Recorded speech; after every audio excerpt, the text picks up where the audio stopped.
Hello friends, welcome to my channel. দেশ এবং দেশের বাইরে থেকে যারা আজকে আমার ভিডিওটি কন্টিনিউ করেছেন প্রত্যেককে gardener TRIPS with Kamal YouTube চ্যানেলে স্বাগতম। তো ফ্রেন্ডস, আজকের ভিডিও থেকে জানতে পারবেন এই সময় লেবু গাছে কি ধরনের কীটনাশক ও ফাঙ্গিসাইড দেবেন যাতে গুটিগুলো হলুদ হয়ে ঝরে পড়ার প্রবণতা কম হয়। পাশাপাশি গুটি সেট হওয়ার পরে গুটিগুলোকে দ্রুত বাড়াতে কি ধরনের পরিচর্যা আপনাকে করতে হবে। তো সম্পূর্ণ ভিডিওতে থাকছে পুঙ্খানুপুঙ্খ তথ্য।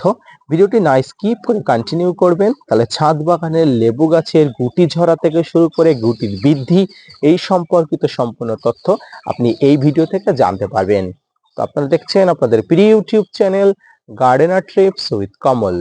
ফ্রেন্ডস, লেবুর গুটি ধরার পরে হলুদ হয়ে ঝরে পড়ার প্রবণতার হাত থেকে বাঁচতে কয়েকটি পদ্ধতি আপনাকে জানতে হবে।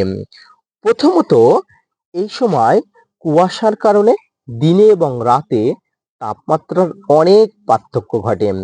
তাই বাতাসে উপকারী ব্যাকটেরিয়া এবং ফাঙ্গাসের উপদ্রব প্রচুর পরিমাণ হয়। তাই দিনের বেলা অবশ্যই যখন সূর্যের আলো ফুটে যাবে আপনাকে 2 গ্রাম অ্যান্ট্রাকল জাতীয় ফাঙ্গিসাইড 1 লিটার জলে গুলে সকালে 7 দিন অন্তর অন্তর আপনাকে স্প্রে করতে হবে। দ্বিতীয় যে জিনিসটা করতে হবে, ফুলগুলো গুটি সেট হবার পরে লেবুর উপরের যে পর্দা থাকে সেটি অত্যন্ত দুর্বল থাকে। এটি এই সময় অনেক সময় পোকারা এই ছোট্ট লেবুর উপরে বসে এবং এখানে ছিদ্র করে ডিম পেড়ে দেয়। এরপরে পোকার লার্ভাগুলো ওই লেবুর মধ্যে বড় হয়ে লেবুর ভিতরে রস শুষে খায় এবং এই লেবুগুলো ধীরে ধীরে এইভাবে ঝরে পড়ে।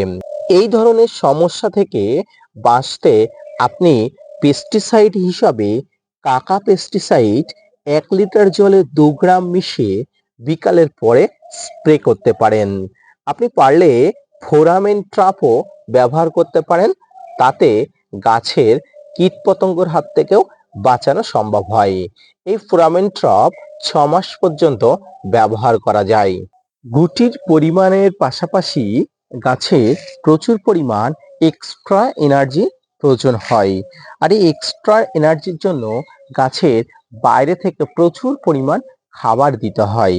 আর এই খাবার দেওয়ার জন্য সমরেশীয় এনপিকে যেমন 19-19-19 বা 20-20-20 আপনারা 2 গ্রাম 1 লিটার জলে গুলে নেবেন এবং এটি সঙ্গে আপনারা নেবেন 0050 অর্থাৎ সালফেট অফ পটাশ।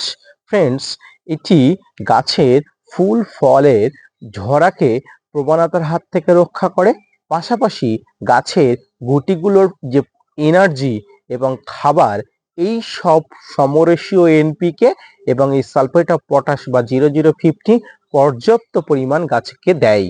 এই সমরসীয় এনপিকে অর্থাৎ 19-19-19 বা 20-20-20 বা 0050 এবং সালফেট অফ পটাশ এগুলো আপনারা গাছে স্প্রে করতে পারেন বা মাটিতেও দিতে পারেন।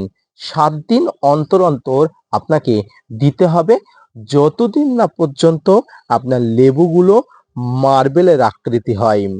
এছাড়াও 15 দিন অন্তর অন্তর ম্যাগনেসিয়াম সালফেট বা এপিসম সল্ট 2 গ্রাম 1 লিটার জলে গুলে আপনাকে স্প্রে করতে হবে। সেই সঙ্গে মাসে একবার অনুখাদ্য হিসাবে বায়োভিটা এক্স বা আপনার কাছে যে কোনো জাতীয় অনুখাদ্য যদি থেকে থাকে 2 গ্রাম 1 লিটার জলে নিয়ে আপনাকে স্প্রে করতে হবে। তবে ফ্রেন্ডস, এই এনপিকে অনুখাদ্য যা স্প্রে করুন না কেন সমস্ত সকালের দিকে স্প্রে করলে খুব ভালো কাজ হয়। তাছাড়া টবের মাটিতে এই সময় জলের ব্যবস্থাপনা আপনাকে ঠিক রাখতে হবে।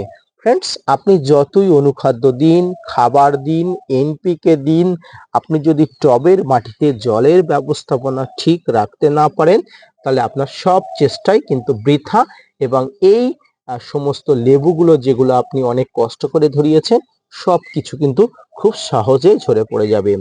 জলের ব্যবস্থাপনা লেবু গাছের বা সমস্ত ফল গাছের জন্য অত্যন্ত গুরুত্বপূর্ণ।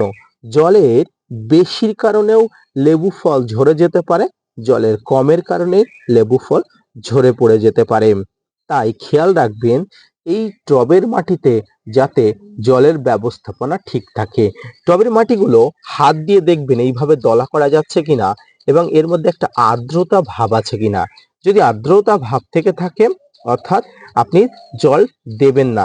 যখন দেখবেন মাটির উপরেগুলো সাদা হয়ে গেছে তখন জল দেবেন, অল্প পরিমাণ জল দেবেন, আবার বিকালের সময় আবার একটু অল্প পরিমাণ জল দেবেন। একসঙ্গে অনেক পরিমাণ জল দিলে গাছের গুটি ফল হয়ে যাওয়ার সমস্যা থেকে যায়। ফ্রেন্ডস, লেবু গাছের মতো অন্য গাছেও একই সমস্যা হতে পারে এই জলের কম বেশির কারণে গুটি ঝরে পড়া।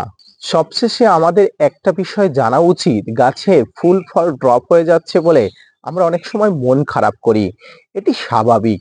তবুও মনে রাখা উচিত লেবু গাছে যত পরিমাণ ফুল আসে বা ফল ধরে প্রত্যেকটি ফুল বা ফল থাকে না। যত সংখ্যক ফুল বা ফল ধরে তার অর্ধেক সংখ্যক ফুল বা ফল ঝরে পড়ে। তার কারণ গাছের উচ্চতা, টবের আয়তন এবং গাছের বয়স অনুযায়ী গাছ ফুল ফল ধরাতে সাহায্য করে। এবং বিগত মাসে আপনি গাছে কতটা খাবার দিয়েছেন, গাছের এনার্জি পাওয়ার কতটা আছে, সবকিছু নির্ণয় করে লেবু গাছ তার ফুল ফল ধরিয়ে রাখে। আপনার লেবু গাছে যদি বিগত মাসে আপনি কোনো ধরনের খাবার না দিয়ে দেখেন, এই গাছের মধ্যে যদি এনার্জি শক্তি কম থাকে, এনার্জি পাওয়ার কম থাকে, তাহলে এর যতটুকু এনার্জি আছে সেই এনার্জি দিয়ে যতটুকু ফল ধরানো যায় সেই ফলগুলোই লেবু গাছ ধরাতে পারবে।